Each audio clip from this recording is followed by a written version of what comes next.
Bienvenidos, Fright fans. Welcome to the Horror Show. I'm Jaime and Fuego, here for a special review which is coming out of the International Horror and Sci-Fi Film Festival, which partners up with the Phoenix Film Festival every year here in the great state of Arizona to cover just some of the most badass, interesting, diverse, and obscure often types of genre cinema. And so this is one called Secret Santa that sadly Cecil was originally going to see with me, and then we made the mistake of going and seeing another movie which I don't even want to make mention of it because I don't want to throw anybody under the bus, but I am going to be doing this solo review of a film called Secret Santa, not to be confused with the movie Secret Santa with a Killer that was like 2015 or something, I want to say. This one is kind of low budge, but of the delightful variety because of the fact that it's really like a family horror comedy kind of tale, and it's directed by Adam Marcus, who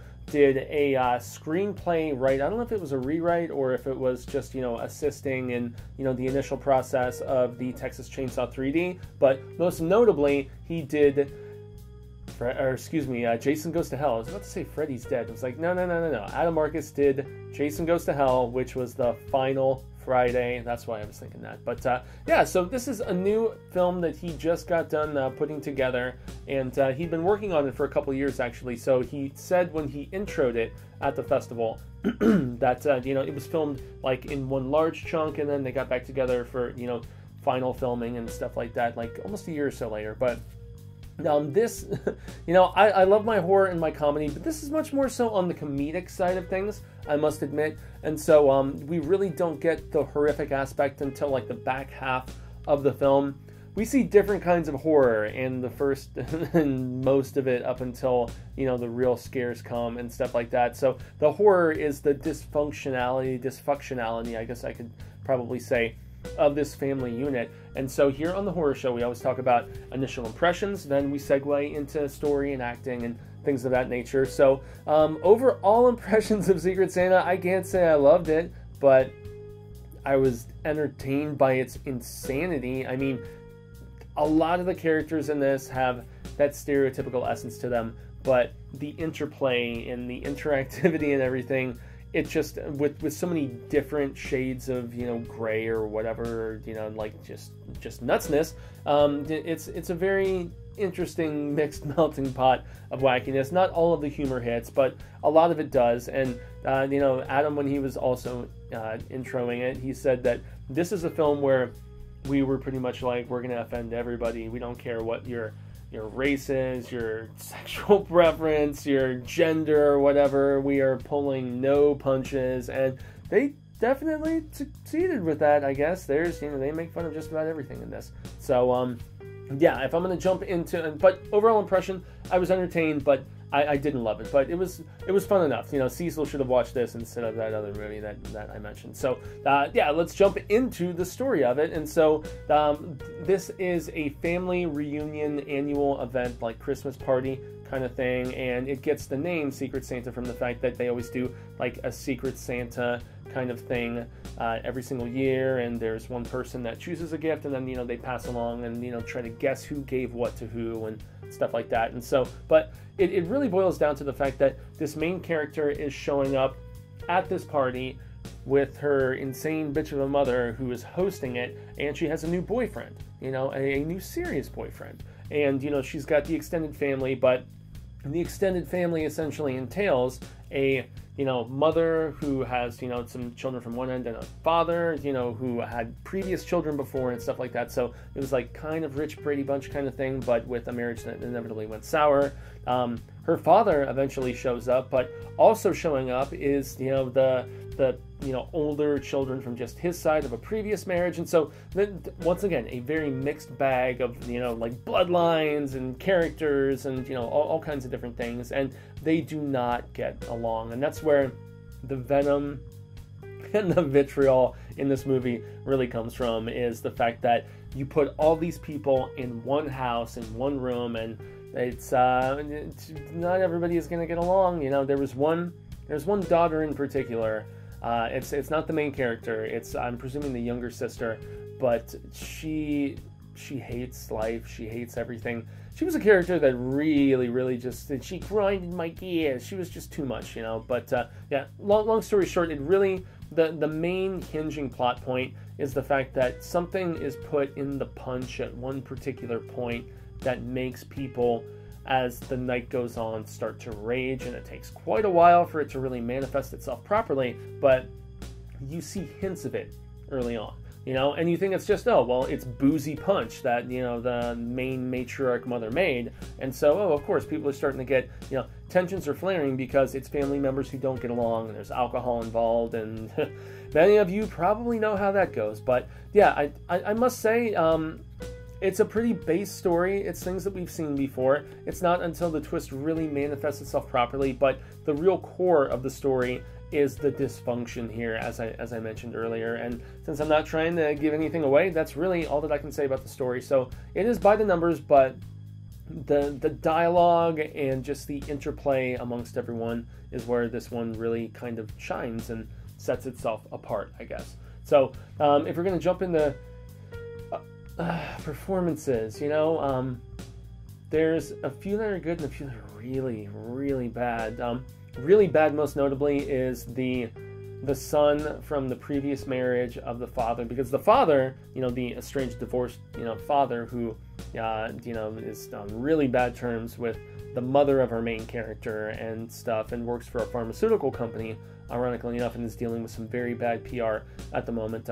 His son, that is not one that was, you know, created with the mother of the main character, and that's where, just even in this review, it gets kind of confusing to, you know, trying to describe all of the different, there's this son and this daughter, but this is from this marriage, and this is the one that was, you know, from both original parents, and just all that silliness. But he is as stereotypically sex-driven silly as you can imagine. That's the way he was written, so I mean, I guess it kind of makes sense, but his character is just all testosterone and no sense and stuff, and so he's pretty boring and, you know, very one note. Also, just like the daughter from the mom and the dad that are now divorced, you know, from the like basically imagine if the Brady Bunch factor actually happened and they had kids of their own. You know, that's what our main character and this younger sister, the younger sister being the super negative one that I mentioned earlier. Yeah, her performance just bugged me. Her character bugged me. But if we're talking about amusing bitchiness, the matriarch mother, on point. If we're talking about, you know, he seems like he's caring, but you know that there is something like dark hiding behind, that is the patriarch father character. And so, you know, it's not like everybody was bad in this or anything. It was more so the way they were written as opposed to the way the performances were given. And so that's the one thing where I have to give a little bit of clarification there. But yeah, long story short, I don't think any performance was bad in this. But, you know, the main character, good. You know, one of the other brothers who has like kind of a little subplot with one of the caterers, he wasn't bad either. You know, although his lisp was his lispy stutter kind of thing felt forced, and so that was kind of he just didn't sell it to me as well. He felt like he was acting to me as opposed to just really embodying it. You know, if you want to see somebody with that sort of speech impediment kind of thing that really worked and sold it well, watch The Evil Within. That really sold it proper compared to this one. But so, I mean, performances were not necessarily the strongest suit in this, but, you know, when the aspects of just that nasty dialogue were supposed to be hitting, they hit well, you know, and the humor and the chemistry was there when it needed to be. It was just some of the build-ups and some of the other scenes, especially, like, I must say, I feel like the acting was really good when it was all about family conflict compared to when this ramps into a horror movie in the third act, and that's when the acting just wasn't as good for me, with the exception of the main character, the final girl, as I guess you would call her. She was pretty good throughout, I must say, and including a confrontation at the end with a certain family member that is pretty compelling, and actually, after so much comedy, gave some dramatic gravitas back to the events and, you know, the proceedings and everything. So if we're gonna jump into effects and stuff like that, you know, practical and whatnot, there's really not much to talk about because it takes a while to even get to a point where any is necessary, where people start like dying.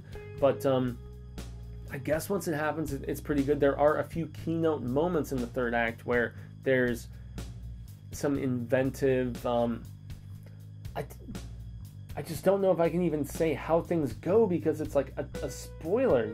I don't want to say the family conflict gets to a certain point when that. But I guess when it does, it's cleverly crafted.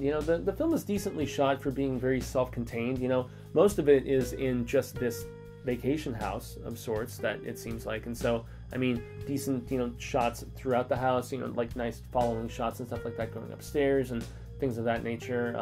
But yeah, it's a very self-contained film. It's very low budget with working with in its constraints. Very sharply, and it's got that sophisticated touch to it. Where they definitely knew what they were doing and they didn't try to overdo it, I guess you could say. And so yeah, there are some deaths in this movie. I guess I should eventually get to, and I'm not saying that's family members or other people that may come and stick their nose into the situation or whatever. But when they transpire, they're actually satisfying and they're pretty solid. So music, things of that nature. You're going to hear an abundance of Christmassy, kind of silliness, which is kind of a given in any sort of holiday themed movie. So you do have some of that, and it was very weird watching a holiday themed movie in April in Phoenix, in the deadly desert, as I like to call it. But yeah, it at least set the tone, and it made me feel like I was right there, because I adore the holiday season. My grandparents, rest both of their souls, were married on Christmas Day, and so the Christmas season was a double kind of just festivity thing for us. Besides the fact that we were getting presents and everything else, it was also the wedding anniversary of my father's parents. And so yeah, I get into the holidays. I know there's some people who are like, well, F that, I don't like Christmas, blah blah blah, or Hanukkah or Kwanzaa or any of that. They don't like that celebratory aspect.